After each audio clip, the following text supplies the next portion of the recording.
Sociópata. Según la Sociedad Interamericana de Psicología, las personas sociópatas presentan una personalidad antisocial caracterizada por la falta de empatía, el desprecio por las normas sociales, la impulsividad, la irresponsabilidad, pero así también por una notable capacidad para el engaño y la manipulación. La definición corresponde perfectamente con la figura del presidente argentino, Javier Milei. Sus primeros 2 años de gobierno estuvieron caracterizados por la recesión económica, la desindustrialización, el endeudamiento, los recortes en la inversión social, la represión de las protestas y, para colmo, los escándalos de corrupción. Sin embargo, en las recientes elecciones de término medio, el 40% de los argentinos acompañaron a Milei con su voto. ¿A qué responde esta enigmática situación? Muy buenas noches, muy buenas tardes y muy buenos días. Desde Berlín, Alemania, comenzamos la transmisión número 297 de Demoliendo Mitos Charlas. Muchas gracias por acompañarnos y recuerden, por favor, ayudarnos con el pulgar arriba contra la censura, como así también a través de las suscripciones, las membresías y nuestra cuenta de PayPal.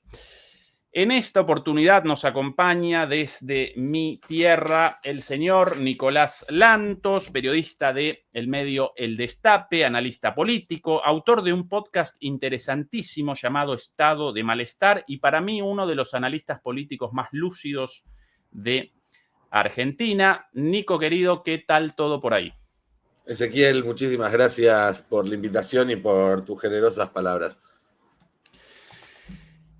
Quiero comenzar, Nico, con un fragmento de un pequeño video, porque nos acompañan muchos demoledores, como llamamos nosotros a nuestros seguidores desde Argentina, pero también muchos demoledores desde España, desde México, desde Estados Unidos, Colombia, muchos otros países, naturalmente al tanto de la situación política en general, pero quizás no tan empapados en las características del personaje, Javier Milei. Entonces quería presentar en el inicio sencillamente 30 segundos o un minutito de esto sucedido en el año 2022 en un programa radial cuando respondía Milei nada más y nada menos que sobre la venta de niños, ¿sí? La venta de niños. Lo presentamos a continuación. ¿Vos estarías de acuerdo con la venta de niños?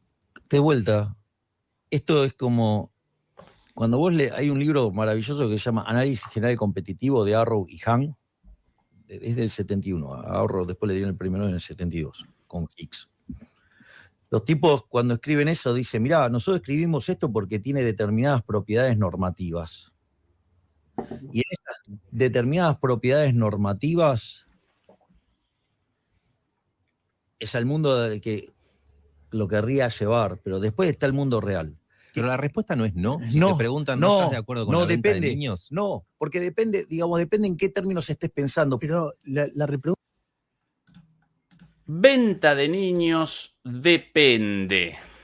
Depende, un año antes de las elecciones. Comencemos entonces por el principio. ¿Cómo pudo un energúmeno como este, un tipo a favor de la venta de niños, venta de órganos, un tipo supuestamente en contacto con los espíritus de sus perros muertos a través de una medium, cómo pudo un tipo así conquistar en un país como Argentina la presidencia de la nación? La respuesta corta es mirá lo mal que estaban las cosas que una persona como Milei pudo llegar a la presidencia de la nación.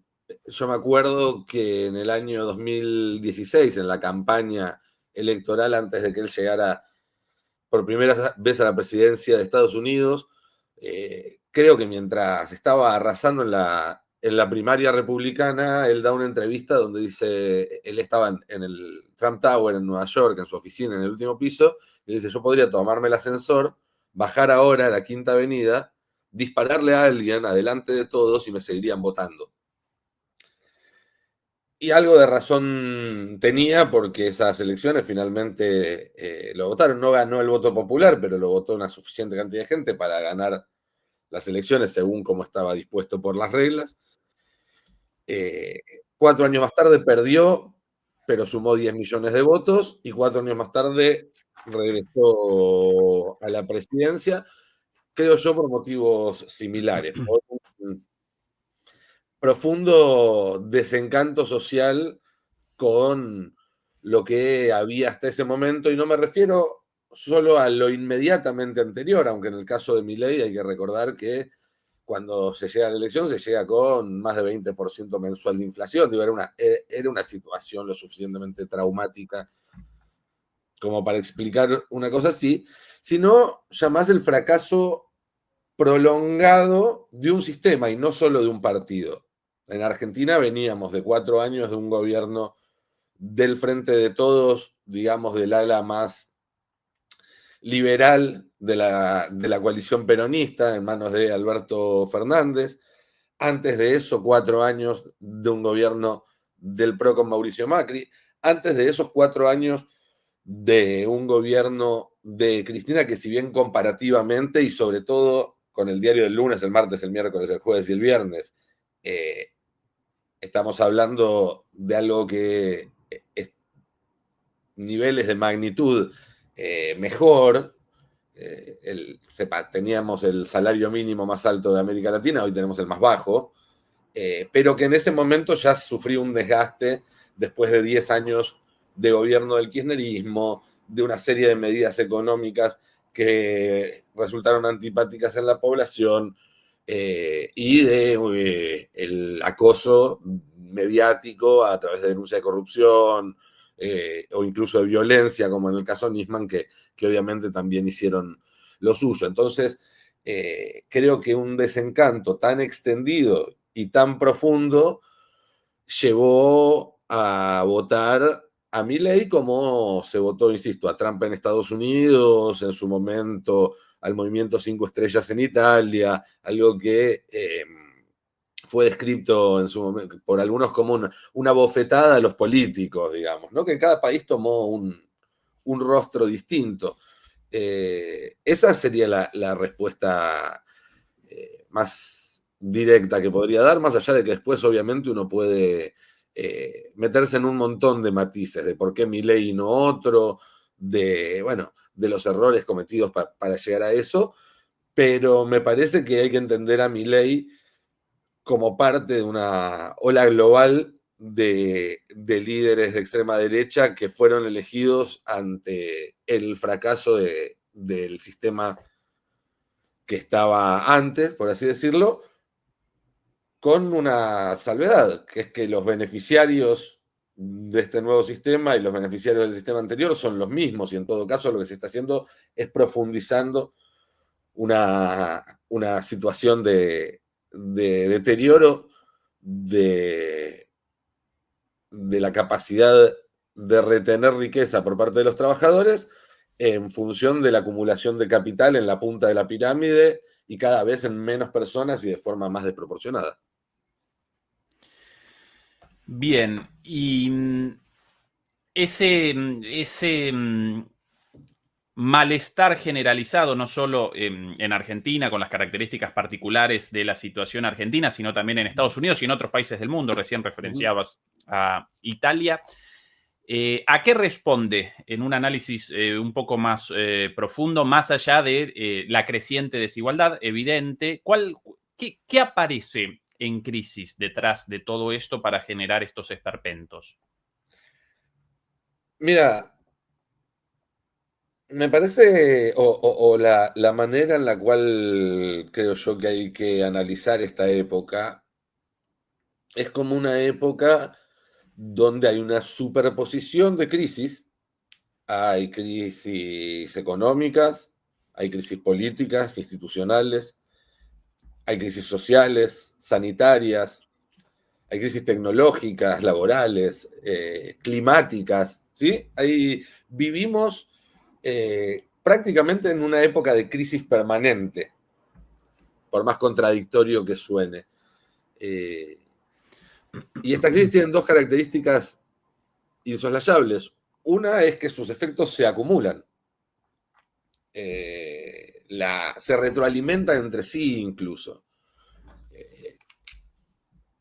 Las crisis climáticas producen desplazamientos que producen crisis sociales, que a su vez generan una reacción muchas veces, quizás por ejemplo, de xenofobia ante esos desplazamientos, y eso genera crisis políticas. Está todo entrelazado. Pero la segunda característica que para mí es central es que todas esas crisis funcionan como el sistema solar, son crisis concéntricas. Tienen en el centro una cuestión, digamos, que explica todas, no explica completamente a cada una de ellas, pero ninguna de ellas se puede explicar sin esto. Y esto es la acumulación concentrada como nunca antes en la historia de dinero, pero también de poder, porque las personas más ricas del planeta son simultáneamente las dueñas de las plataformas en las cuales transcurren nuestras vidas y de una tecnología que permite no solamente analizar cada uno de nuestros comportamientos, sino utilizar esos datos para manipularnos. Y esto no es una mirada conspirativa, aunque puede sonar a que tengo puesto el gorrito de aluminio, sino que es algo que reconocen en sus documentos internos estas mismas compañías, que reconocen los gobiernos, que están viendo cómo lidiar con esto en el mejor de los casos, pero que por algún motivo no forma parte todavía del saber común de la gente, que debería tener más información sobre el mundo en el cual vive y las plataformas en las que opera. Son, ante todo, muy opacas estos mecanismos de sujeción. Entonces, me parece que ahí está el núcleo de esas crisis, de todas estas crisis que se superponen, se retroalimentan y se acumulan, porque vos podés nombrar cualquiera de los problemas emergentes, desde las ultraderechas hasta el cambio climático, hasta las nuevas tecnologías, hasta el fin del trabajo, y todos tienen como epicentro a esta nueva tecnooligarquía, como le dicen algunos. A mí me gusta hablar de lumpenoligarquía también, porque terminan compartiendo con el lumpenproletariado esa característica que son desclasados y apátridas, no responden a los intereses ni de una clase ni de una nación, sino que son en sí mismo una casta. Sí, en este caso la definición más absoluta de casta, y con el agravante de que crearon un sistema que se retroalimenta en una espiral en el cual a más desigualdad, más poder, y a más poder, más desigualdad. Y lo que estamos viendo es eso, es esa espiral, es descender por esa espiral. Y sobre eso, dos cositas más para no hacerlo tan largo. Por un lado, para volver a la pregunta original de por qué ganan, si uno evalúa los resultados electorales en Occidente en el último lustro, la característica generalizada es que ganan las oposiciones. Es muy difícil que un gobierno se revalide. Es decir, claramente hay un malestar estructural que va más allá de quién gobierne, derecha o izquierda, y que tiene que ver con que hay una expectativa puesta en un sistema democrático que ya no tiene el poder para cumplir con esa expectativa, porque ese poder ahora está en manos privadas, está en manos corporativas. Eso, por un lado. Y por otro lado, hay una observación brillante que hizo hace un cuarto de siglo Guillermo O'Donnell, que, mira, el primer capítulo del podcast empieza con una metáfora que hace Guillermo O'Donnell en el año 2001, cuando la Argentina se estaba yendo abajo y estaba hablando de la crisis política argentina en ese momento. Pero anticipa la ciencia política del último cuarto de siglo. Porque lo que dice él es, la democracia ya no es como una casa, pero que ya no cae por un terremoto todo de golpe, sino que es como una casa con sus cimientos carcomidos por las termitas. Muy gradualmente se van perdiendo los derechos, se van perdiendo los mecanismos democráticos sin que nos demos cuenta, hasta que un día un viento leve pasa y la derrumba. Y si te fijas, eso es lo que después dicen Ziblatt y Levitsky, lo que después dice Seborski, toda la ciencia política que evalúa el deterioro democrático de los últimos 10 años, parte un poco de esa idea. Y en la misma entrevista donde hace esa idea, O'Donnell dice algo que es maravilloso, que dice que él nota un conformismo de la clase política, tanto entre los detractores como en los que están a favor de eso, que dice que es una estupidez digna de María Antonieta, dice O'Donnell. ¿Por qué? Porque no hay punto de equilibrio en este proceso que estamos viviendo. Es decir, si no se trabaja activamente para revertir este proceso de concentración y acumulación de capital y revertir este proceso de vaciamiento de poder estructural de las democracias, bueno, no vamos a tener mucho tiempo más estas democracias imperfectas o estas cuasi democracias que tenemos ahora donde es todo medio gris. No, muy rápidamente se va a deteriorar hacia un proceso de, mayor autocratización y menor democracia. Por eso es necesario empezar a pensar proactivamente, porque las trincheras en este caso no sirven, es un proceso que ya no tiene, ya tiene una inercia que no se va a detener por sí solo. Bien, ahora, todos estos muy mecanismos... lejos, quizás, perdón. No, en absoluto, Nico. Todos estos mecanismos, tanto vos ahí recién presentabas, por un lado, la dimensión estructural, socioeconómica, presentabas la dimensión ideológica o cultural en un sentido amplio, el de las redes sociales, la utilización de las plataformas para no solamente la venta de productos, sino incluso para la venta de un presidente, para el espionaje de las agencias de seguridad, bueno, para cualquier utilización de las personas con miras a los objetivos de los dueños de las plataformas. Y todo eso genera el surgimiento de estos fenómenos. Ahora, una vez no en el poder, sino en los gobiernos, aparentemente estas nuevas fuerzas, estos esperpentos, también colisionan con los mismos problemas de los cuales ellos representan un producto. Porque Bolsonaro, después de un tiempo, también apareció como derrotado frente a Lula, lo mismo Trump después de su primer gobierno. Sí. Milei, si bien, finalmente en la elección de medio término realizó una elección muy por encima de lo esperado, todo el mundo, yo incluido, vaticinábamos el final de Milei después de la elección de término medio.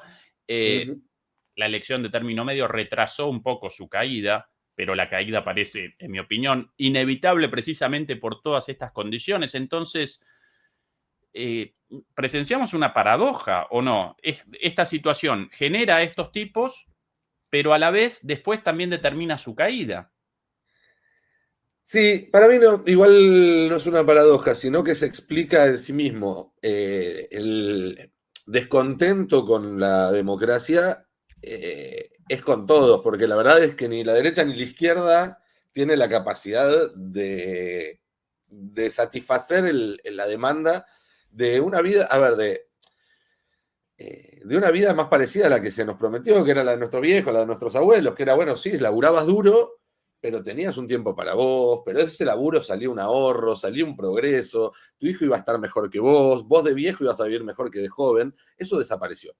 Esa expectativa desapareció y no te la devuelve la izquierda ni la derecha. Lo que creo yo es que la izquierda no tiene una respuesta ante eso y sigue todavía con un chip de defendamos lo poco que queda, agarremos lo poco que queda, y termina entonces siendo la propuesta conservadora de un status quo que no satisface a nadie, mientras que la derecha, en todo caso, dice, ven que no se puede, me tienen que dar más poder. ven que no se puede, hay que odiar más todavía a los extranjeros, a los putos, a los de tal o cual religión, a los pobres, a los políticos, a lo que fuere. Digamos, el discurso de la derecha dice, cada vez que fracasa un gobierno de izquierda, la derecha dice es porque eran de izquierda y no nosotros. Cada vez que fracasa un gobierno de derecha dicen es porque no nos dieron suficiente poder. O es porque todavía existe el riesgo Cuca, como le dicen acá, para explicar supuestamente el riesgo país por el riesgo de que alguna vez gane el peronismo. Bueno, si tu plan económico no es compatible con perder elecciones, no tenés un plan económico democrático, evidentemente. Pero lo cierto es que entonces cada vez que fracasa la derecha, aprieta un poco más el tornillo. Y esto ni siquiera es una proyección teórica. Mira, hay dos casos que para mí son claves para entender lo que está pasando ahora con Trump, por ejemplo. Que son los dos casos, además, que son los casos de manual que se dan como antecedentes de esta ola de ultraderecha, que son Víctor Orbán y Benjamín Netanyahu. Tanto Orbán en Hungría como Netanyahu fueron presidentes, perdieron elecciones, volvieron a ganarlas y se aseguraron no volver a perderlas nunca más. Digamos, aprendieron la lección. Y me parece que Trump está en un proceso muy similar, de eso, de decir, bueno, esta vez no nos van a sacar. Esta vez vamos a hacer lo que haya que hacer para seguir acá en el poder. Y por eso cada vez también los restos de máscara democrática se van a ir cayendo cada vez más. Y eso está pasando en Estados Unidos, está pasando en la Argentina también. Donde además en esta subordinación absoluta a Estados Unidos que estaba exhibiendo Milei, también hay una cuestión ahí. Yo coincido con tu diagnóstico. Milei por sí mismo ya no sería presidente. Su proyecto estaba terminado, su plan estaba terminado. Ahora tiene un respirador de Estados Unidos, pero es un respirador grande y potente. Puede durar mucho tiempo en este estado, lamentablemente, porque no te lo presta gratis el respirador, digamos, ¿no? Pero me parece que no es paradójica, digamos, esta autodestrucción, sino que es parte de la dinámica que ellos entendieron mejor que quienes estamos de la vereda enfrente todavía, en parte porque ellos son autores de esta situación. Yo no creo que sea un plan conspirativo maquiavélico, me parece que es más una criatura frankensteiniana. ¿Sí? Salió lo que salió, lo que pudo, pero sin duda son autores de esta situación y por eso también la entienden mejor y la manejan mejor. Pero aún así no logran dar respuestas satisfactorias, por eso creo que se va a profundizar la faceta de vigilancia, represión, control, porque por el camino que vamos la gente no va a ser más feliz. Sí.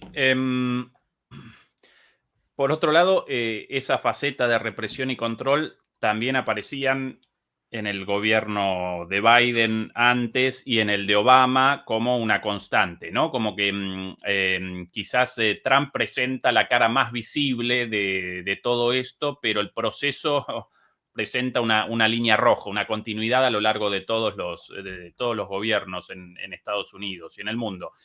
Seguramente acompañarás esta idea también. Más allá de eso, Nico, ya bancame antes de pasar el capítulo, porque sobre esa idea me parece que hay, o por lo menos yo tengo una mirada que me parece que puede enriquecer esa continuidad con el matiz de la diferencia también. Se discute mucho, por lo menos acá en la Argentina, ¿no? Si está bien decirles o no fascistas y demás. Y mi conclusión, después de rascar bastante en el asunto, es que no sería incorrecto, no es incorrecto hablar de fascismo neoliberal, en el sentido de que el neoliberalismo tuvo una faceta, si se quiere, más pura o primigenia que en los 80s, con Thatcher, con Reagan, tuvo la faceta de Clinton y de Tony Blair, que era neoliberal, si se quiere, socialdemócrata, tuvo la faceta neoliberal conservadora en la época de Bush y el comienzo de la guerra en Medio Oriente, tuvo la faceta neoliberal progresista, que fue todo lo que se conoce como capitalismo woke, que es el obamismo y todo lo que vino, y tuvo la faceta neoliberal fascista, o está pasando por la faceta neoliberal fascista, que es esta que estamos viviendo ahora. ¿Por qué? Porque yo creo que la diferencia es, a ver, hay una continuidad en los mecanismos disciplinarios neoliberales. La desocupación, el ajuste permanente, obviamente la violencia policial y demás, y a eso se le suman mecanismos disciplinarios del autoritarismo del siglo XX que durante algunas décadas parecían estar vedados en el libro de lo aceptable, que Estados Unidos en todo caso lo hacía fuera, pero no lo hacía nunca con sus propios ciudadanos, y que es lo que estamos viendo ahora, digamos, que es literalmente campos de concentración en El Salvador, lo que está sucediendo obviamente en Franja de Gaza, esta caracterización de la oposición política con la figura de Antifa como organización terrorista para poder ser perseguida con los mismos métodos que usaba Estados Unidos en el exterior, pero en la política interna. Y bueno, y en cada país con sus particularidades, pero me parece que eso, que se acoplan o se suman los métodos de disciplinamiento, la continuidad del disciplinamiento neoliberal con un resurgimiento de mecanismos y herramientas fascistas para reforzar bueno, el régimen neoliberal en un momento en el que las contradicciones se hicieron tan grandes que con las herramientas que tenían hasta ese momento no les alcanzaba y tenían que apretar todavía más las pinzas.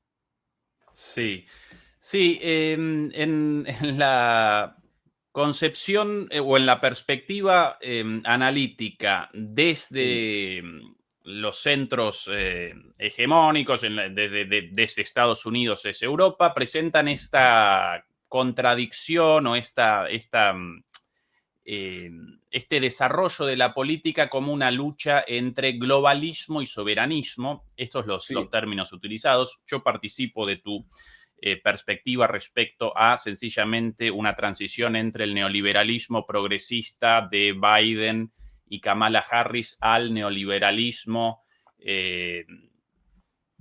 reaccionario o como quieran. Reaccionario de Trump, sí, reaccionario y de reality show también en gran medida, pero el centro del poder aparece en ambos. Recordemos que si bien inicialmente patrocinaban la candidatura de Trump algunos empresarios supuestamente ligados al mercado interno estadounidense, el día de la Asunción aparecieron sentaditos en la primera fila, apareció Jeff Bezos, apareció Mark Zuckerberg, quien hasta hace nada había acompañado la candidatura de Kamala Harris, los muchachos de Google, bueno, todo Silicon Valley y detrás de ellos, obviamente, todo Wall Street, ¿no? Desde BlackRock, Vanguard, hasta los muchachos de Goldman Sachs. Ahora, dentro de esto, y ya podría realizar 3 o 4 preguntas, pero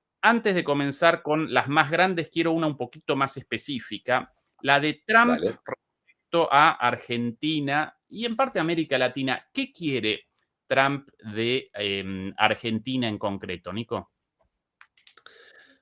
A ver, mi lectura a partir de todo lo que sucedió en estos 10 meses desde que asumió Trump es impresionante, porque parece que llevara años. La verdad fue muy cargada este comienzo de su segunda presidencia.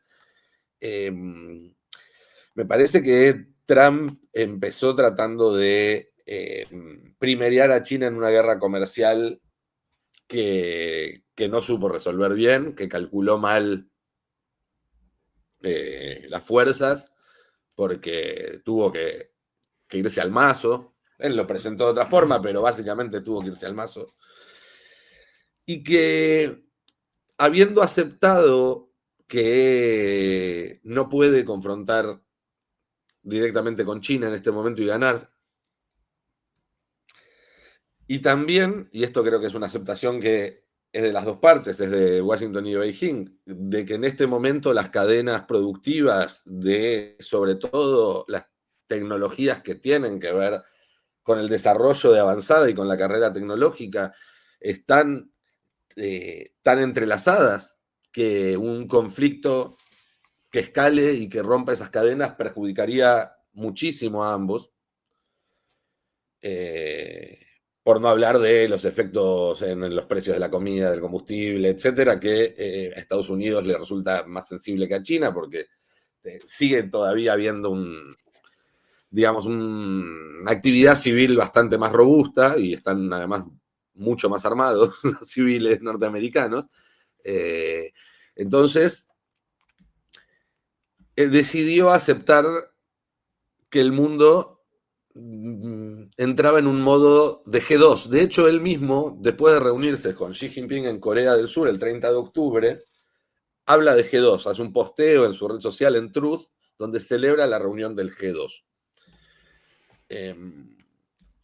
Me parece que en ese marco, que además se fue confirmando también en llamadas telefónicas subsecuentes, la semana pasada una llamada entre Xi Jinping y Trump, que por primera vez en mucho tiempo fue solicitada por China. Xi Jinping nunca había solicitado una llamada con Trump. La última vez que China había solicitado una llamada con el presidente de Estados Unidos fue en el 2001 y para pedir, o para ofrecer, mejor dicho, condolencias después de los ataques del 11 de septiembre. Pero no, en general no funciona así la diplomacia china. Y que fue la misma tarde que Trump estaba anunciando la guerra en Venezuela, básicamente, la declaración de organización terrorista extranjera al Cártel de los Soles. Y en esa charla, China Xi Jinping le dijo a Trump, che, mirá, estamos preocupados por lo que está pasando en Japón, estamos preocupados porque Japón se está interesando en Taiwán, ganó en Japón un grupo de derecha, ultraderecha, nacionalista, una candidata que está cuestionando la no militarización, etcétera, etcétera, etcétera. Trump cortó, llamó a Japón y dijo, che, lo llamaba para informarles que con China nos estamos llevando muy bien en este momento. Y eso de alguna manera también es un visto bueno a que Trump haga lo que le parezca en América Latina hasta cierto punto, ¿no? Hasta que no comprometa seriamente algunos intereses de China. Digo, no se va a meter con los puertos en Brasil o en Perú, hasta ahí, pero sí en Venezuela en principio.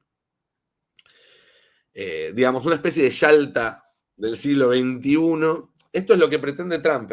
Yo creo que China tiene otra mirada, pero Trump quiere romper el multilateralismo, por eso está tratando de romper el G20, por eso está vaciando todos los espacios multilaterales para, en todo caso, decirle a China, vos no me rompas las bolas con esto, yo no te rompo las bolas con esto otro. Negociar mano a mano. Trump es un negociador, históricamente.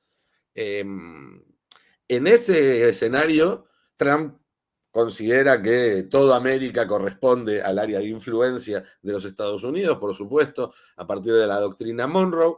Está especialmente interesado en la Argentina, yo creo que por dos cuestiones. Una son sus recursos naturales, el litio, el cobre, las tierras raras y el gas, las reservas de gas.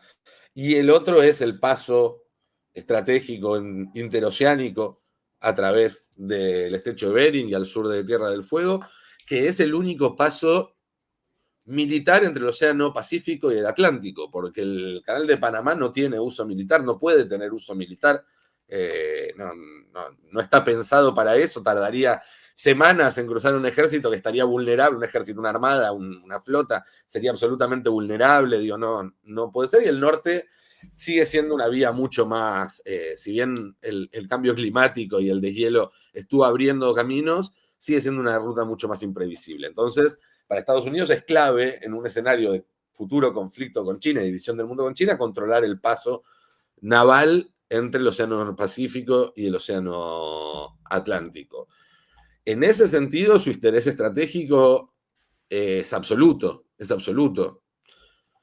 El tema es la forma en la cual se aproxima ese interés estratégico. Hay muchas tácticas posibles. Milei le ofrece la más fácil del mundo, que es te doy todo a cambio de nada o a cambio de que me des un empujoncito para llegar a las elecciones. pero más allá de Milei, me parece que el interés de Estados Unidos ya... esa idea de que Estados Unidos se desentendía de América Latina y no le importaba mucho lo que pasaba en Argentina, es una idea que quedó obsoleta y habrá que vivir de ahora en adelante con la maldición de ser un país con interés estratégico para Estados Unidos, porque la verdad es que no suelen terminar bien. No suelen terminar bien. En general se miran los ejemplos virtuosos, entre comillas, de Israel o Corea del Sur, que no son para nada ejemplos tampoco virtuosos, simplemente tienen, si se quiere, cierta externalidad positiva, pero la verdad es que es más probable terminar como algún país centroamericano o africano, y no es por calificarlos mal a ellos, sino por lo que ha sido el accionar colonial en esos países, que terminar como Alemania, que es lo que imaginan los libertarios, que vamos a terminar siendo Alemania en 30 años, una cosa por el estilo. Por otro lado, no me gustaría vivir en Alemania en 30 años. No van a ser 30 años fáciles para Alemania. Pero bueno, ese es otro tema. Sí, por otro lado, evidentemente, no solo los libertarios, pero las categorías de análisis político sobre Europa retrasan 40 años en América Latina. Hoy Alemania representa un ejemplo de todo lo negativo y no del estado de bienestar y de toda esa fantasía sobre, bueno, Europa, Alemania y el norte global. Pero más allá de eso, Nico, vamos... Y esto responde a la lógica, ¿no? Comenzamos con Argentina y de repente van apareciendo cada vez más temas, pero por sobre todas las cosas una perspectiva cada vez más amplia. Y en esa perspectiva aparecen, lógicamente, como contrapunto de Estados Unidos, China, India, Rusia, los BRICS. En ese contexto, ¿dónde debería aparecer Argentina y dónde debería aparecer América Latina? Porque todos estos cambios, lógicamente, también aparecen ligados a estas transformaciones tanto más profundas geopolíticas, tendientes hacia, bueno, algunos lo llaman multipolaridad, otros lo llamamos multicentralidad, otros multinodalidad, distintas concepciones, pero más o menos de cambios más o menos parecidos. ¿Hacia dónde deberíamos comenzar nuestro rumbo en esta situación, en tu opinión? Bueno, vos mencionabas hace un rato esta aparente dicotomía entre nacionalismo y globalismo, que parecería ser el gran parteaguas de la época, según la mirada, incluso de ambos lados, porque hay teóricos con esa mirada en ambos bandos, si es que hay dos bandos en todo esto. Y vos sabés que los argentinos tenemos la inmensa fortuna de ser argentinos.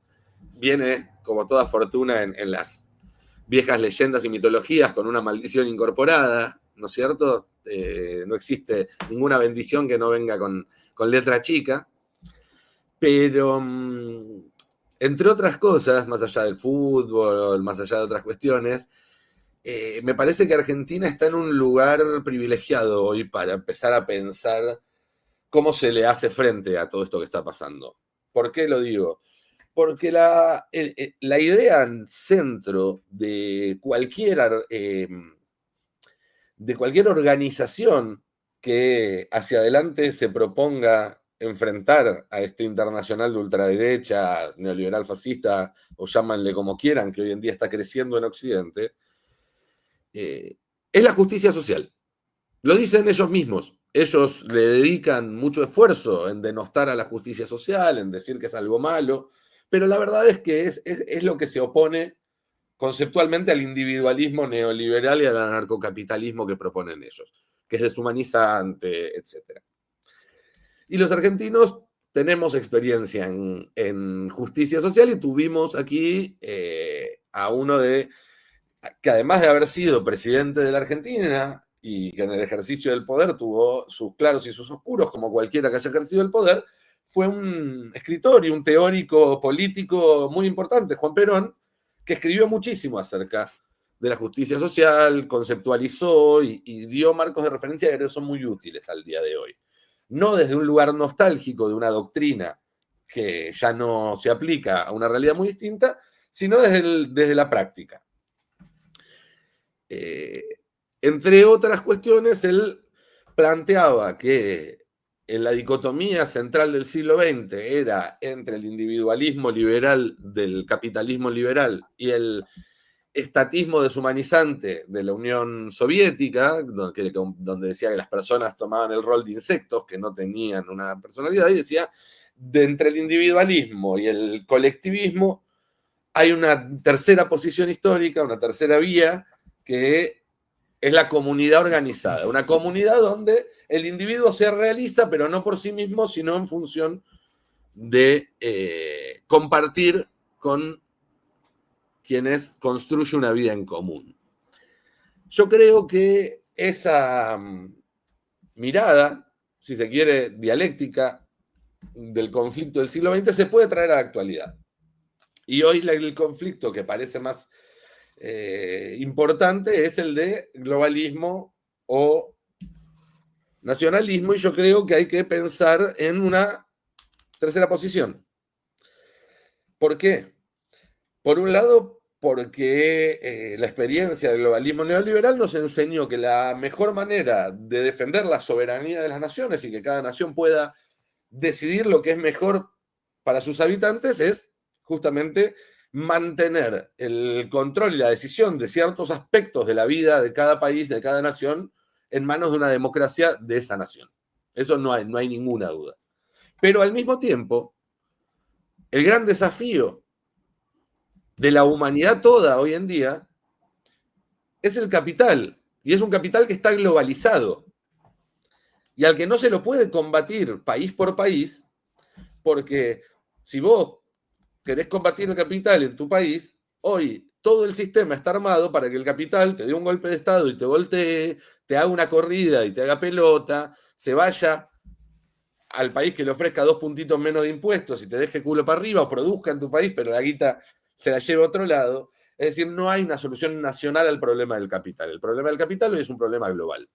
Entonces, me parece que el modelo a pensar es el modelo de una comunidad organizada de naciones, donde la nación individualmente se realiza en función de una comunión con las otras. Y el BRICS, que muchos le cuestionan, mirá, no es nada, es una cosa que no tiene reglamento, que no tiene forma, no es ni una unión aduanera, no es una unión comercial, no es una alianza militar. Bueno, ¿qué es el BRICS? Es una comunidad organizada de naciones. Es naciones que se juntan sin ceder soberanía sobre sus propios asuntos internos para resolver juntas cuestiones globales que no pueden resolver cada una por sí misma. Por ejemplo, la desdolarización.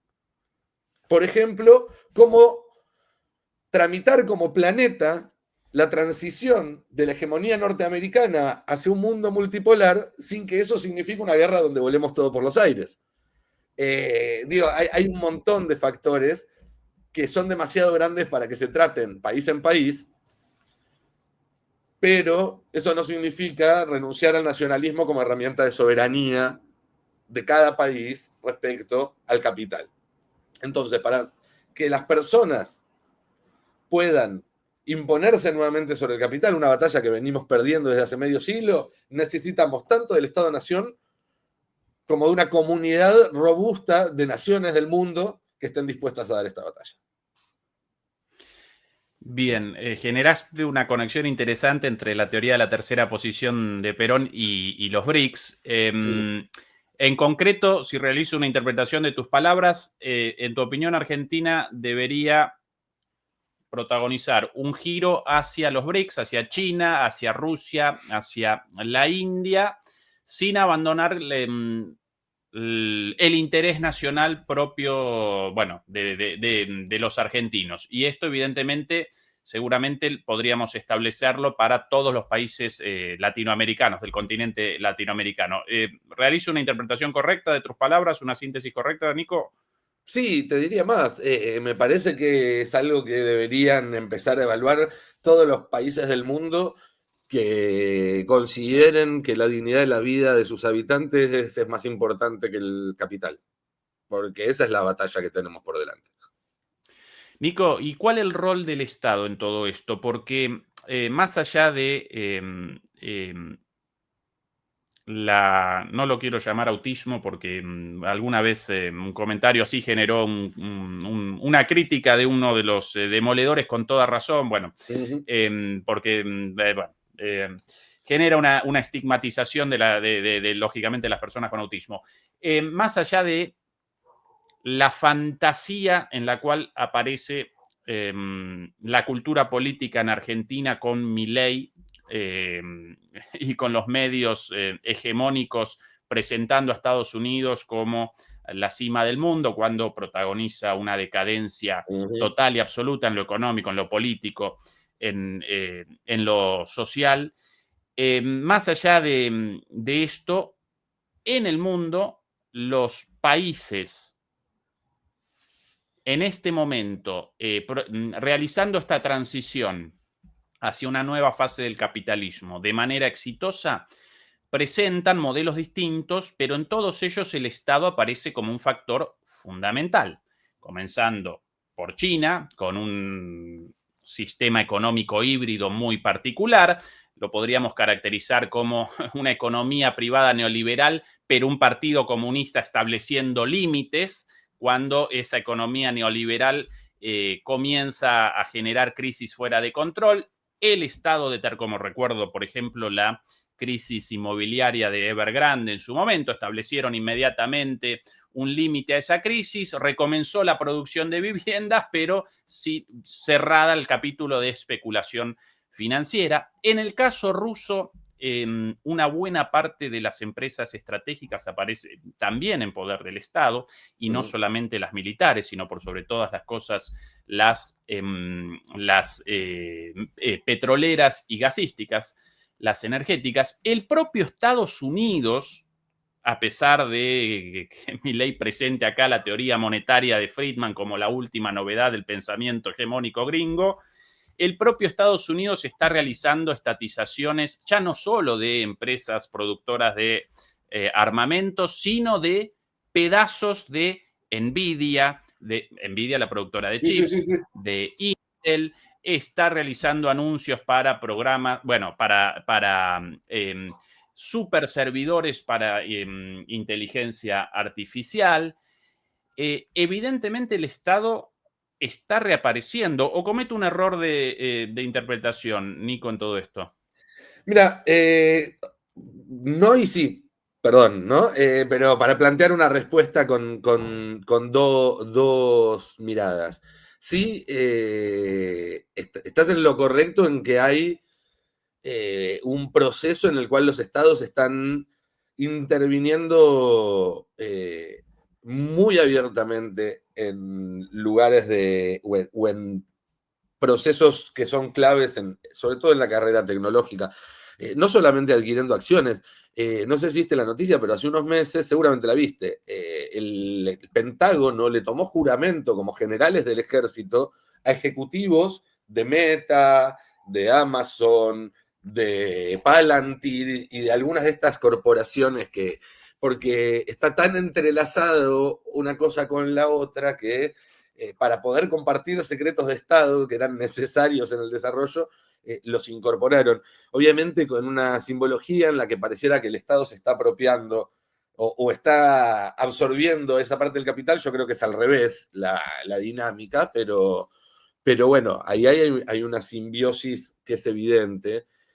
De hecho, me acuerdo hace unos meses cuando Donald Trump se pelea en Twitter con Elon Musk, que algunas lecturas precipitadas decían, bueno, se rompió la alianza entre la alt-right y Silicon Valley, porque obviamente ahí hay rispideces, ¿no? Y Bannon no le cae nada bien, Musk, ni Thiel, ni ninguno de ellos y demás.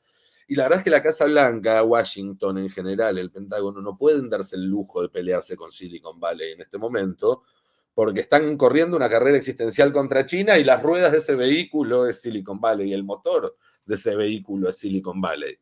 Pelearse con Silicon Valley para Estados Unidos equivaldría a abandonar ningún tipo de pretensión de competir por una porción de poder en el mundo. Entonces, no, son inseparables unos de otros. Decía sí y no, y pongo un matiz en que yo no veo un resurgimiento del Estado, sino un Estado que nunca dejó de estar ahí, adquiriendo nuevos roles. ¿Por qué digo que nunca dejó de estar ahí? Yo entiendo que la principal diferencia entre el liberalismo tradicional y el neoliberalismo es que era el liberalismo tradicional, decía, el mercado funciona en una especie de equilibrio si se lo deja sin intervenir, y por lo tanto es deseable dejar hacer y dejar pasar, ¿no? Como decía el eslogan del liberalismo, que en la posguerra, post-Segunda Guerra Mundial, ese paradigma queda obsoleto porque todas las economías del mundo, desde la más capitalista hasta la más socialista, habían tomado formas de gobierno de desarrollo económico fuertemente centralizado y habían sido más exitosas, obviamente, con esas formas de gobierno, y que entonces el capital, para combatir contra el aumento de poder de los trabajadores, porque se discutía eso, cuando se discute reparto de guita, también se discute reparto de poder, abandona el paradigma liberal de no intervención del Estado, de cuanto menos Estado mejor, y dicen, no, lo que necesitamos es un Estado que nos garantice las condiciones a nosotros para que hagamos nuestro negocio, que garantice las condiciones ideales para que el capital se multiplique y se acumule.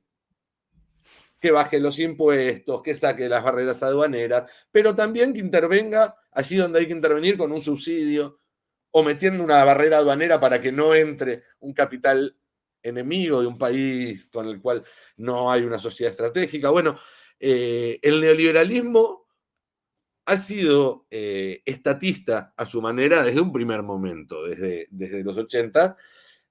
Ha evolucionado la forma de ese estatismo y en esta época vemos su forma más desembosada, pero hay una intervención del capital más fortalecida que nunca para garantizar la acumulación de capital, porque cuanto más extrema es esa acumulación, más insostenible se hace la convivencia social y más poder necesitas darle al Estado para generar los mecanismos que garanticen que ese sistema siga funcionando, de control, de represión, pero también de garantizarle, por ejemplo, a estas grandes empresas económicas el flujo de dinero que necesitan para seguir adelante. OpenAI, que supuestamente es la empresa que iba a cambiar el mundo, está con unos bardos financieros importantísimos. Las grandes plataformas funcionan porque venden publicidad y porque tienen contratos estatales muy jugosos. No han encontrado todavía otra manera de ganar dinero. Es decir, no han podido traducir todavía sus avances tecnológicos en una mejora de productividad tal que les permita ganar el dinero que justifique la inversión que están haciendo. Bien, y en este contexto, y de vuelta hacia Argentina, ¿cómo puede Argentina establecer, o dicho de otra manera, cómo puede reposicionar Argentina su posición en este nuevo esquema si nuestras clases dominantes no solamente aparecen económica e ideológicamente ligadas a las clases dominantes en Estados Unidos, sino que directamente carecen por completo de la vocación nacional de desarrollo, algo, por cierto, cada vez más visible también en el norte global, ¿no? No debemos recordar la situación actual de las burguesías nacionales en Europa, fuertemente perjudicadas por la guerra en Ucrania, pero calladitas la boca. Y por otro lado, en el caso de las clases dominantes en Estados Unidos, a veces generan la sensación de que gente como Peter Thiel, como Zuckerberg, como el gerente de Oracle, cuyo nombre... ¿Cómo?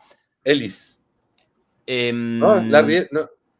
Larry sí, pero Ellis no, si no recuerdo, bueno, algo así, si no recuerdo, o Ellison, si no recuerdo mal. Lo mismo, cada vez más presentan un perfil más ajeno a la idea de la nación y con incluso delirios como esto del transhumanismo, de las personas viviendo en Marte. ¿Cuál es la forma de superación de eso? ¿No deberíamos establecer el foco más en otras variedades de capitalismo, como por ejemplo en Rusia, en China, incluso quizás en algunas otras experiencias, como la experiencia coreana del desarrollo de los años 60? ¿Cómo responder a estos cambios con estas clases dominantes? Quizás es el resumen más sintético de mi pregunta. A ver, qué buena pregunta. Es una pregunta importantísima. En principio hay que decir, va a haber que convencerlos de algunas cosas, necesariamente, y aunque parezca difícil, va a haber que hacerlo. Y de las que no, habrá que hacerlas sin que les guste. Si vamos a ir al ritmo que proponen ellos, no llegamos a ningún lado. Dicho esto, me parece que el proceso de acumulación de capital en la punta de la pirámide, ya no estamos hablando del 1% como hablaban los indignados hace 15 años, estamos hablando del 0,00001% muchas veces. Lo que Branko Milanovic llama una nueva forma de capitalismo en la cual los trabajadores ricos y los capitalistas ricos son las mismas personas, porque están estos altísimos salarios de los mega gerentes de las corporaciones y demás, y eso hace que todavía se concentre más y más y más, lleva a la formación de esta casta, de esta verdadera casta, que como te decía hace un rato, le cabe para mí el calificativo de lumpen, son apátridas y son desclasados, no ven como iguales a ellos, a otros ricos, a otros millonarios. Cuando Elon Musk está haciendo un cohete a Marte, no piensa en invitar a ese cohete a Taylor Swift, digamos. No hay una cuestión de solidaridad de clases. Está pensando en... Por otro lado, debería empezar a preocuparnos que los tipos más ricos del mundo estén haciendo cohetes para rajarse a Marte, ¿no? Pero ese es otro tema. Aunque no es otro tema, porque estamos en una época, además, de frontera tecnológica tal, que si esta concentración de capital, que no tiene límites naturales ni teóricos, eso es algo que demostró Piketty, que ya está sabido, no se revierte de alguna manera, y cuando hablo de alguna manera hablo de política, vamos a estar en una cantidad de años que nadie puede predecir, que pueden ser 50, pero pueden ser 10 también, porque la verdad es que los avances tecnológicos están acelerándose muchísimo, en un escenario en el cual haya tecnología que permita extender la vida humana 200, 300, 500 o más años, ya sea reemplazando órganos por órganos nuevos, impresos o cultivados, o ya sea transfiriendo las conciencias de nuestros cuerpos biológicos a máquinas, todas ideas que son comunes hoy en esa élite de Silicon Valley que vos mencionabas, especulaciones que no son ciencia ficción para esa gente, sino que son proyectos reales dentro de los marcos vitales de sus vidas, gente que tiene 50, 60 años, o sea que estamos hablando de algo muy próximo, y que obviamente son avances tecnológicos que no se van a democratizar ni universalizar. Entonces el riesgo que se corre es de que exista un grupo de miles, 10.000, 50, no importa cuántos, pero una fracción muy, muy pequeña de la población que viva en ambientes cada vez más aislados. Pensemos en los barrios cerrados en América Latina, pensemos en lo que son los esquemas sociales en los reinos árabes tipo Dubái y demás, donde tenés los mega rascacielos, donde viven los ciudadanos, que son el 10% de la población, y el resto viven prácticamente en estado de servidumbre. O si nos vamos a cuestiones más exageradas, a estos búnkeres que están armando todos estos supermillonarios para sobrevivir en caso de un conflicto global. Y el resto de la población, Mad Max, ¿no? Y es un escenario, insisto, parece ciencia ficción, pero si uno proyecta es el más probable si no se establecen cambios rápidos en todo esto. Y en ese escenario, los ricos, no los súper ricos, no esta casta, sino los tipos que son empresarios exitosos, deportistas, artistas, que la pegaron, narcos, yo qué sé, no te voy a preguntar cómo hiciste tu guita, pero sos una persona que tiene una mansión, a lo mejor tiene una lancha, 4 o 5 autos, está bárbaro, están más cerca de nuestra vida o incluso de quedarse de un día para el otro viviendo bajo un puente que de alcanzar a ser estos que van a vivir en su ciudadela cerrada. Y hay dos ejemplos claros de esto para mí. Uno es el caso de Luigi Mangione. ¿Te acordás? El tipo que le pegó 3 tiros por la espalda al ejecutivo de la principal empresa de seguros de Estados Unidos. Sí, ahora sí. Luigi Mangione no era un rapi. No era un tipo que vivía pedaleando 18 horas por día para vivir de forma precaria. Venía de las familias más ricas de Maryland. Sus padres eran dueños de barrios privados, sus tíos eran dueños de estaciones de radio, tenía un primo que era congresal republicano. Ahora, bastó una lesión permanente en la espalda para ingresar en una burocracia capitalista que haría empalidecer a Stalin, y en la cual sus millones no valieron nada. Es decir, excepto que tengas tanta guita que puedas instalar un hospital en un ala de tu casa, como trataron de hacer muchos tipos cuando fue la pandemia, que trataron de comprarse los respiradores para tenerlos en su casa por las dudas, cagaste, aunque seas parte de una de las familias más ricas de Maryland. El segundo ejemplo fueron los incendios que hubo en Malibú este año, donde se prendieron fuego las casas de todas las estrellas de Hollywood y demás. Esos incendios son a causa del cambio climático, que en gran parte está siendo impulsado o acelerado muchísimo, más allá que la actividad humana en general tiene mucho que ver, pero hoy en día está siendo muy acelerado por el consumo de energía, de electricidad, de agua y demás, de las industrias específicas de estos 5, 10, 20, 50 tipos. Y se te va a prender fuego tu mansión, macho, si no le pones un freno a esto. Como digo yo, el objetivo tiene que ser que haya más ricos, no menos ricos. Pero estos están absorbiendo tanto y acumulando tanto que hasta los que tradicionalmente son ricos están quedando expuestos a los peligros de este estado de malestar del siglo XXI. Al cambio climático, a una furia de que la gente se canse un día y salga a tomar sus mansiones. Yo qué sé, puede pasar cualquier cosa. No se van a salvar. Lo que se van a salvar son Elon Musk y demás, que por algo todos los autos de Elon Musk están hechos, parece, ¿viste?, para sobrevivir al apocalipsis. Porque él está preparándose para eso. Claramente él está preparándose para eso y no va a invitar a Paolo Roca, no va a invitar, digo, a los que se creen pares por tener negocios exitosos. Y por eso yo creo que la guerra de clases ya terminó y la ganaron los ricos. Eso que dijo Warren Buffett en su momento, él lo dijo en 2006, dijo vamos ganando. Yo creo que después de la crisis de 2008 la terminaron de ganar. Ahí se acabó esa guerra. Y lo que vivimos ahora es otra cosa, que es directamente el capital, casi como una idea que tomó vida por sí misma, que es parte de la conceptualización que hace esta extrema derecha, los aceleracionistas, Nick Land y demás, plantean el capital como un rizoma que se autorreplica, digamos, que ya tiene vida en sí mismo, como un virus, una idea virus,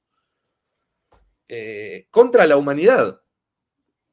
El hecho de que el capital todavía, por algunos años más, esté usando a 50, 100 o 10.000 humanos para llevar adelante sus tareas de acumulación y replicación y concentración, no significa que esta sea una guerra de personas contra personas. Ya esa etapa terminó. Es una guerra entre la humanidad para sobrevivir, para que el planeta Tierra sobreviva, y un capital que está pasando una etapa de destrucción de todo con tal de seguir acumulándose y creciendo y multiplicándose y concentrándose.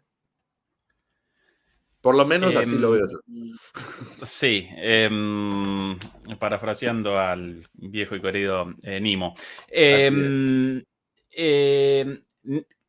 Quería recordar, Nico, el ejemplo de hasta hace poco, por lo menos, hombre más rico de la Argentina, Marcos Galperín, dueño de Mercado Libre. Él ni siquiera residente en Argentina, ya desde hace muchos años residiendo en Uruguay, y su riqueza además en un fondo en Nueva Zelanda, ¿no?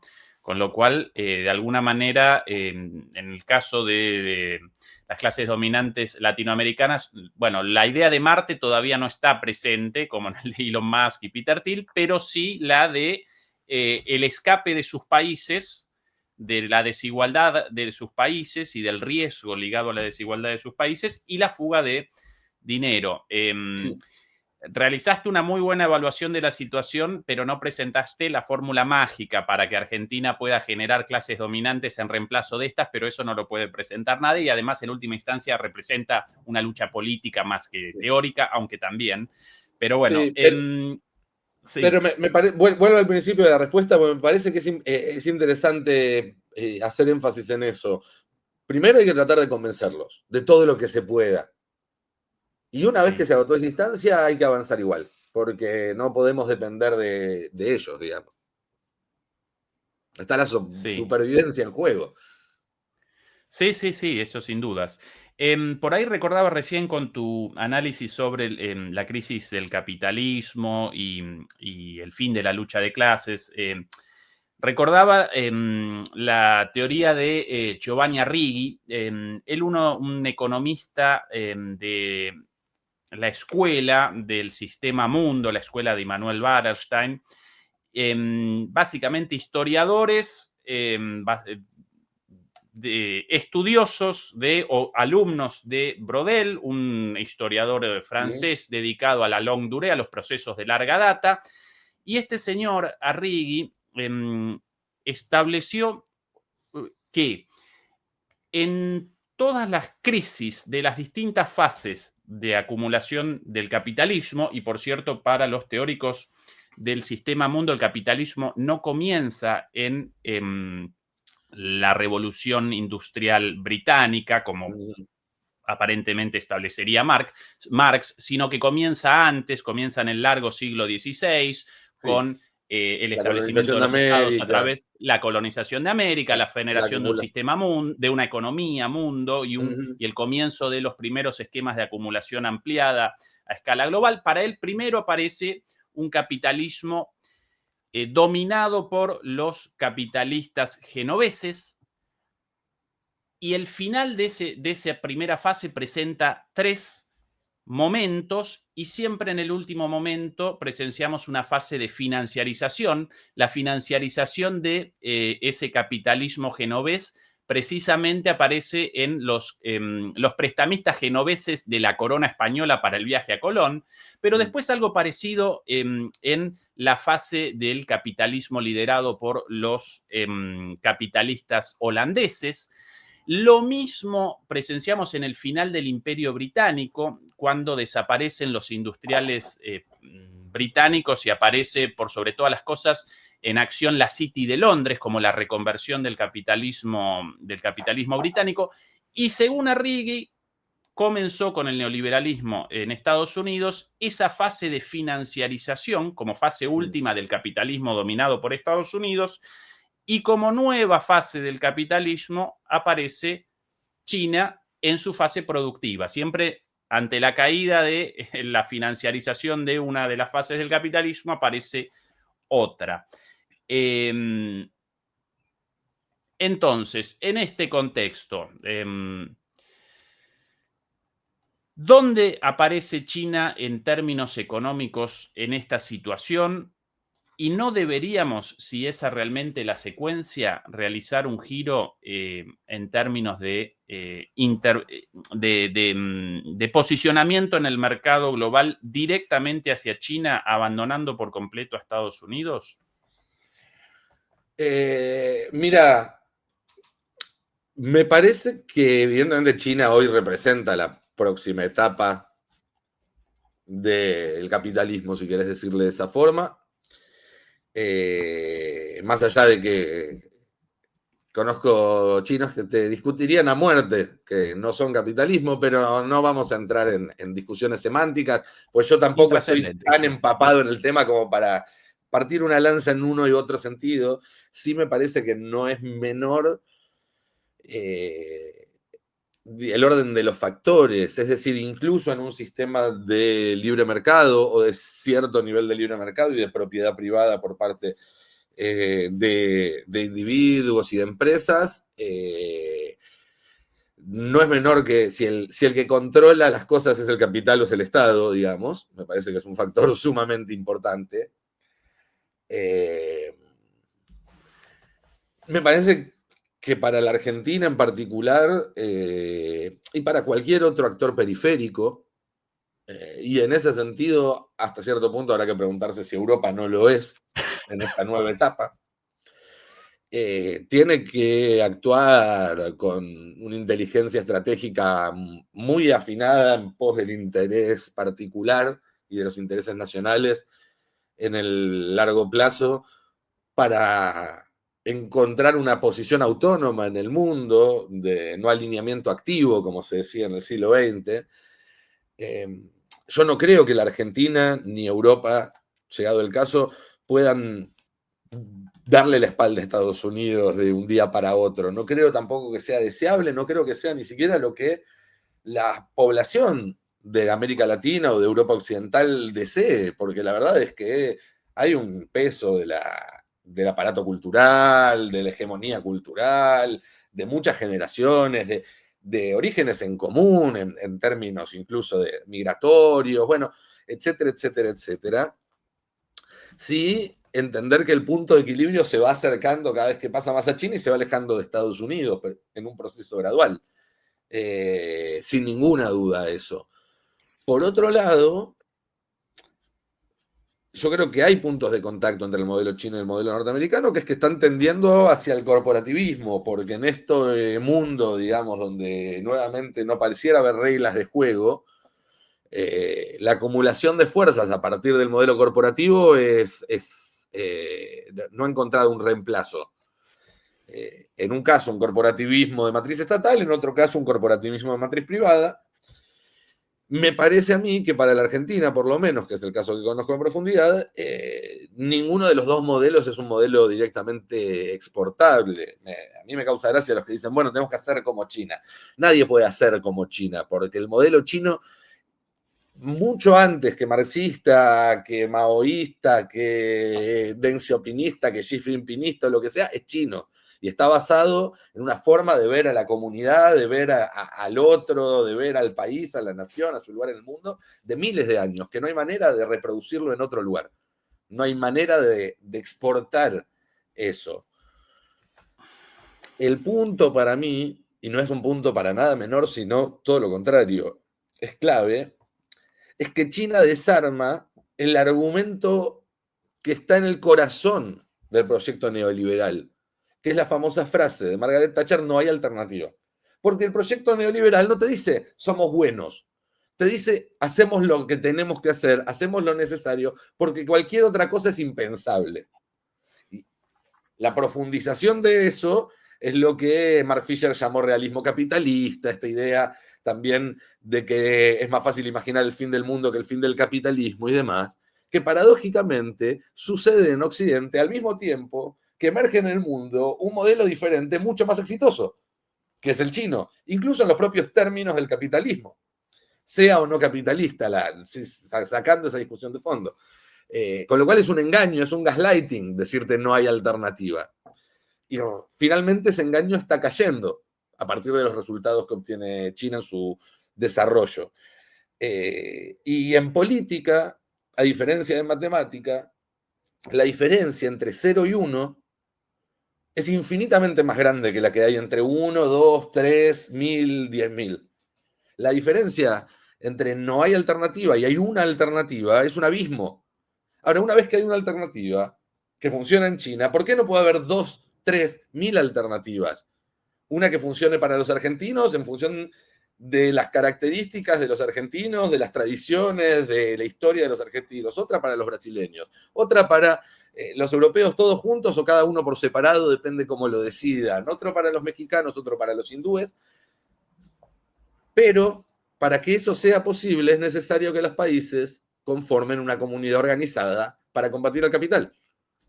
Porque si no, cada país que trate de desarrollar su propia alternativa, va a encontrarse con que el riesgo país se le dispara a 5.000, default, la moneda de cosos, cae el gobierno y te ponemos al títere de turno que te mantenga el status quo. Entonces, ahí aparece de nuevo lo que yo te decía antes de la importancia del desarrollo nacional, pero en el marco de un contexto global de lucha contra el capital. Sí, el combate del capital propio de Estados Unidos, porque tanto el riesgo país y las operaciones financieras y el Fondo Monetario Internacional representan una expresión de ese capital, pero las inversiones chinas o de los BRICS o la conformación de nuevas instituciones financieras también aparecen como parte del capital, solo que no intervencionista, ¿no? En ese sentido, mote de combate al capital, ¿verdad? A ver, hay una frase que se le atribuye a Deng Xiaoping, creo que es apócrifa, por eso lo aclaro, pero que dice algo así como que el mercado es un excelente sirviente y un pésimo amo.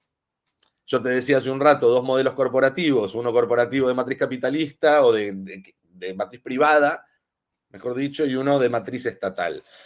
Yo creo que el capital es una herramienta que la humanidad ha desarrollado y que ha sido muy valiosa, porque la verdad es que, ya sea en los últimos 300 años si lo medimos con la vara marxista o en los últimos 500 si lo medimos con la vara de los procesos largos, si se quiere, pero estamos hablando de la etapa de desarrollo más increíble de la historia de la humanidad.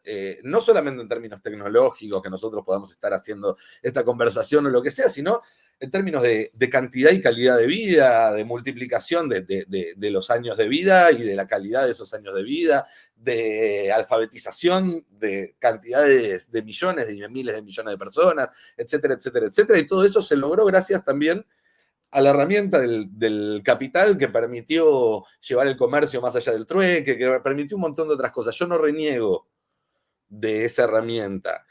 Me parece que esa herramienta en los últimos 50 años dejó de ser una herramienta y empezó a ser el amo. Mirá, Milei dice que es anarcocapitalista. Y yo creo que es una definición muy acertada, porque lo que significa en el fondo el anarcocapitalismo es un sistema sin reglas para el capital, donde el capital puede entrar y salir de todos los países sin dar explicaciones, ni tener que pagar nada, puede hacer lo que quiera, blanquearse, pasarse a negro, es liberar al capital de cualquier atadura de la política de las personas. Y para liberar al capital lo que hay que hacer es someter a la humanidad, someter a las personas, someterla a que tengan que laburar 16 horas por día, a que no tengan un futuro, a que no tengan una vida digna, a desarmar el estado de bienestar que en algún momento, y parcialmente, pero parecía encontrar un ordenador social que no dejara a nadie afuera. Contra todo eso, el capital durante los últimos 50 años trabajó para ir deshaciendo todas esas cadenas que lo ataban y permitían que las personas fueran más libres. Y hoy estamos en un mundo donde el capital es más libre y las personas menos. Y hasta, no solo en los hechos, sino hasta conceptualmente. Hubo un anuncio hace... hay una filósofa, Wendy Brown, norteamericana, que tiene un par de obras muy interesantes, y ella plantea un quiebre entre este proceso en el año 2012, con el fallo de la Corte Suprema de Estados Unidos que quita los límites de la financiación privada de las campañas, a partir de los super PACs y estos. Y ella lo que dice es que más allá del efecto económico que tuvo eso, lo que hizo fue otorgarle derecho de libre expresión al capital. Porque los argumentos de la Corte Suprema eran que poner límites a la cantidad de plata que se podía poner en una campaña era un límite a la libertad de expresión. Entonces ya la libertad de expresión de todas las personas no pasó a valer lo mismo, sino que valía dependiendo de cuánta plata tenía cada uno. Entonces se transfieren derechos y cualidades que eran intrínsecamente humanas al capital. Hace unos meses acá en la Argentina Milei hizo un anuncio que me resonó mucho a ese fragmento de Brown, porque anunció dos medidas que eran la reparación histórica de los ahorros de los argentinos, donde retomaba una formulación que originalmente era para los jubilados, más allá de que no fue una medida buena, pero era la reparación histórica de los jubilados, el sujeto eran los jubilados, personas y personas vulnerables, y ahora el sujeto del derecho de esta reparación pasa a ser el capital, el ahorro. Y en la misma conferencia de prensa anunciaron el principio de inocencia fiscal. De nuevo, el principio de inocencia es algo que tienen las personas en función de su dignidad humana. Y la lógica de estos gobiernos se lo transfiere al capital. Es decir, no se trata de combatir al capital para eliminarlo, como proponía algún sector del comunismo marxista en el siglo XX. Se trata de combatir al capital para ponerlo en cadenas y volver a convertirlo en una herramienta de la humanidad, porque hoy los humanos somos un instrumento del capital en su acumulación infinita, y además un instrumento muy descartable. Sí. Ese es, digamos, el núcleo para mí del conflicto. Perfecto. Sí, recién recordaba a propósito de las contradicciones. ¿Podés un rato más, Nico? ¿Sí? Creo que sí. Si escucho 15 minutos más a Greta, te aviso y voy al rescate, pero... Bueno, el mío ya ha dormido, así que... Claro, sí, recién recordaba a propósito de contradicciones de la libertad de los capitales, la mayor contradicción de la supuesta emancipación del capital y de la libertad de los capitales en esa contradicción esencial de que si desaparece el Estado, desaparece el capitalismo, porque desaparece la propiedad privada. Por supuesto. Esto a menudo no lo recuerda Milei como una de las condiciones de existencia del capital. Pero bueno, más allá de eso, muchas preguntas sobre distintas cuestiones. Todavía no quiero la pregunta sobre la guerra en Ucrania, sino que antes quiero una pregunta sobre, sobre la llamada ideología woke. Porque así como vos estás presentando estas ideas y nosotros en este canal presentamos ideas muy parecidas, aunque un poquito menos desde la geoeconomía y más desde la geopolítica, pero la línea interpretativa muy parecida a la tuya. En la cultura política imperante actual, en los debates actuales, estas conversaciones como la nuestra y estas perspectivas aparecen como chino básico, ¿sí? Hoy día los debates, las disputas políticas, y ya no solo en los países centrales, sino, por ejemplo, también en la Argentina, aparecen en cuestiones como personas trans sí, personas trans no, LGBTQI sí, LGBTQI no, baños mixtos sí, baños mixtos no, atletas trans sí, atletas trans no, o bueno, toda esta suerte, incluso con respecto a la raza, con respecto, bueno, al género, ecologismo sí, ecologismo no, esas, bueno, globalismo o soberanismo, desde nuestro lugar, Nico, desde el campo popular, con esta interpretación del malestar en la cultura, ¿qué relación establecemos con esa llamada ideología woke? Si, por un lado, una gran parte de la militancia y de los esfuerzos políticos aparece por ahí, pero por otro lado, presenciamos el riesgo del giro hacia el neoliberalismo progresista, ¿sí? Que el foco de los debates aparezca en eso y no en estas cuestiones de fondo estructurales. ¿Cuál entonces nuestra postura respecto a eso en tu perspectiva, Nico? En principio tengo que decir que no veo una contradicción entre una cosa y la otra. Esta lectura que se hace mucho acá en la Argentina, por lo menos, que contrapone el progresismo con otra identidad que yo la verdad no sé cuál es. Para mí todos esos debates, si la izquierda o la derecha son cuestiones que están perimidas o no, son debates semánticos. Para mí hay, como decía, pero una clase de personas que son las que trabajan y la política o lo que divide, digamos, el mundo es eso, el trabajo pero eso no puede ser nunca una excusa para discriminar, para generar violencia, yo creo que lo interesante del concepto de justicia social es que logra amalgamar un poco las dos luchas.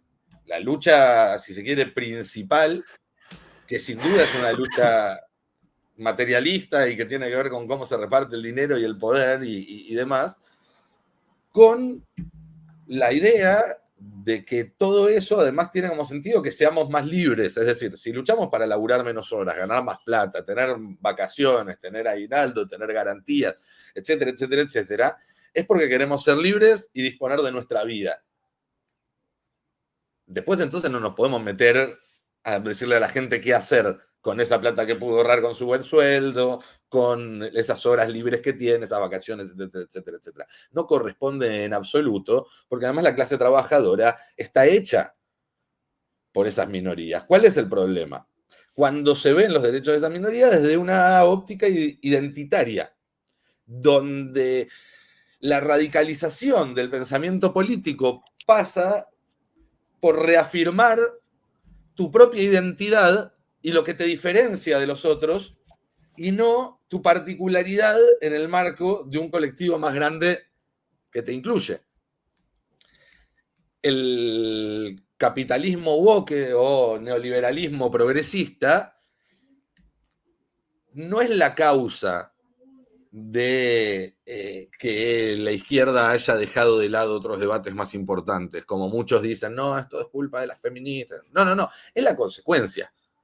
Había un vacío enorme porque el neoliberalismo había ganado la batalla, porque Fukuyama no tenía razón, pero los de este lado se lo comieron más que los del otro, digamos, porque, como decíamos hace un rato, había una guerra de clases que seguía, pero había un solo bando agresor y el otro no se enteraba.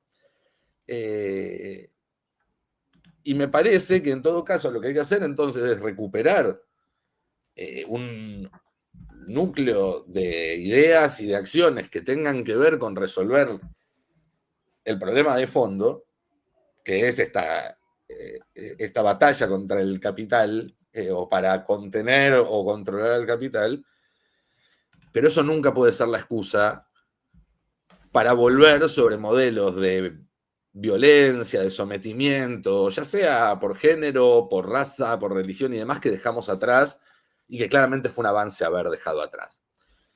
Mira, hay un autor, un historiador italiano que creo que está basado en este momento en España, en Barcelona, que se llama Steven Forti, que estudia las nuevas derechas, que tiene un par de libros muy interesantes sobre este tema, y plantea un poco eso, digamos, ¿no? Él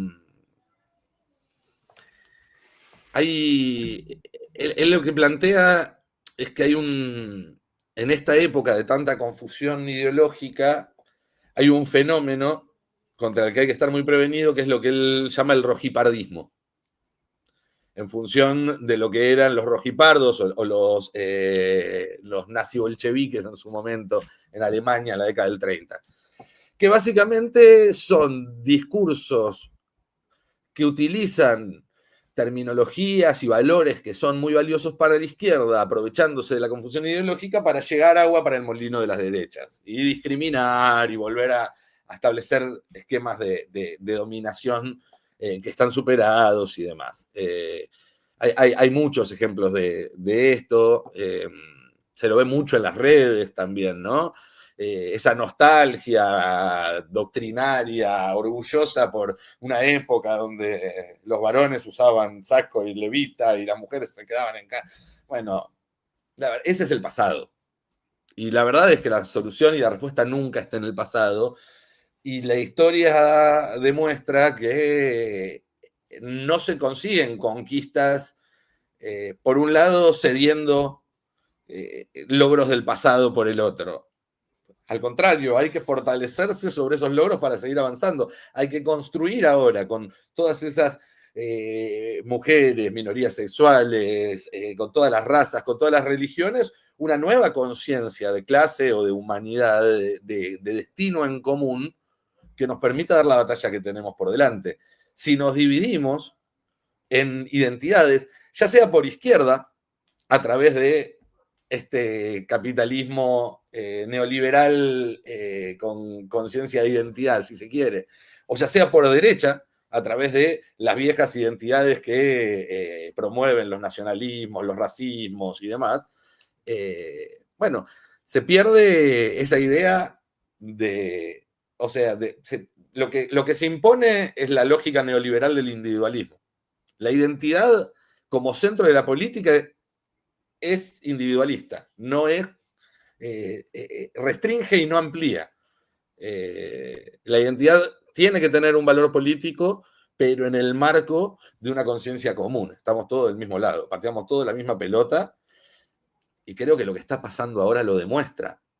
Los logros del último lustro de la década pasada en términos de avances de género y demás, que parecían que llegaban para quedarse, bueno, como se rompió el pueblo trabajador y llegaba al poder esta ultraderecha, no duraron ni 6 meses. En Estados Unidos Trump los deshizo como un soplo. Milei acá también. No hay derechos de minorías que se sostengan en el largo plazo en el marco de este proyecto fascista neoliberal. Si no se combate ese núcleo, todas las minorías están destinadas a sufrir, y probablemente a sufrir antes que otros. Bien, la última, Nico. La guerra en Ucrania.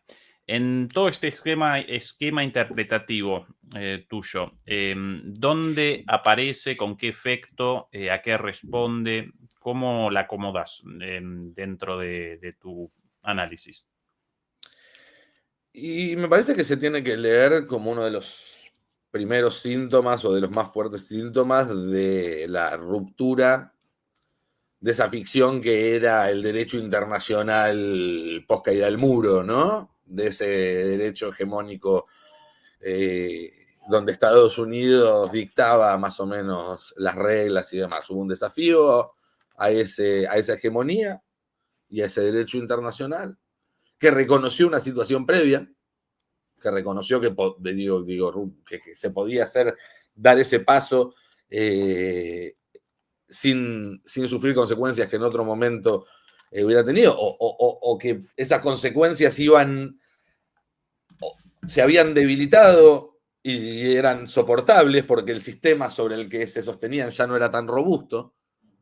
Digo, porque las mismas sanciones que tuvo Rusia al comienzo de la invasión no fueron livianas. Me parece que los sistemas sobre los que se montaban ya no eran tan robustos. El SWIFT, probablemente quitar a Rusia del SWIFT hace 10 años hubiera sido mucho más desastroso de lo que resultó hace 3, porque el mundo había cambiado. Y hay un reconocimiento de eso.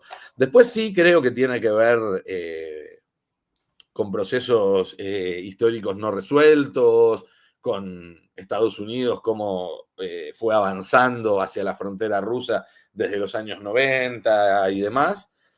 Pero creo que es eso, es una potencia importante como Rusia, reconociendo que el mundo había cambiado y sacando provecho de esos cambios para sí. Y al hacerlo, avisándole a todo el mundo que había cambiado, digamos. Esa idea que estaba medio subterránea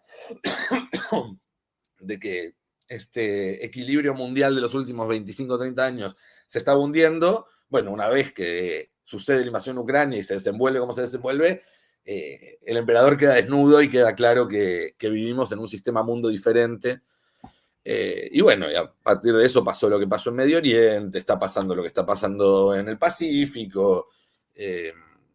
La guerra de Ucrania, eso, me parece que desnudó el cambio de pantalla. Bien.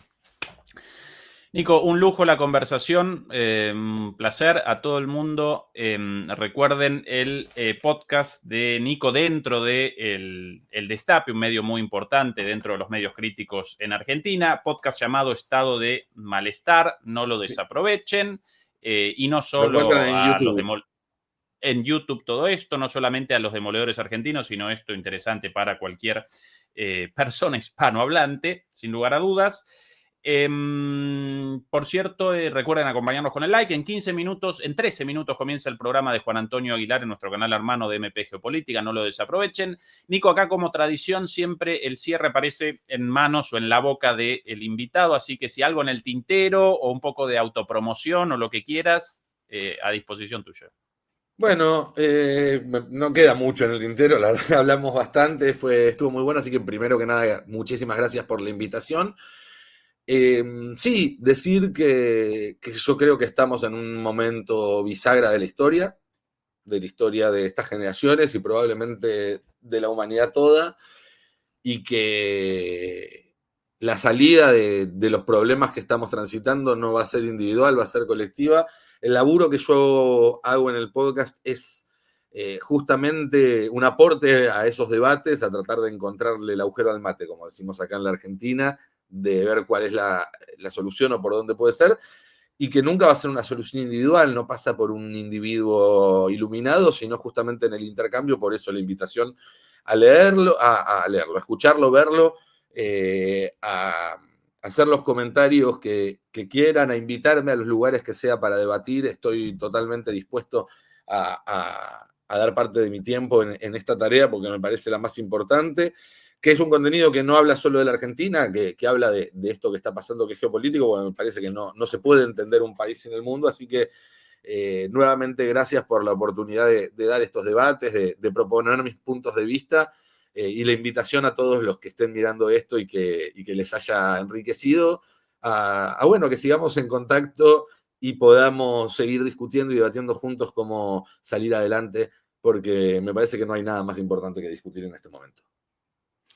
Acompaño tus palabras 100%. Nico, por favor, no abandones la transmisión. Nosotros, la sesión, nosotros redondeamos acá, demoledores y demoledoras, hasta el día de mañana. Chau, chau. Chau, chau.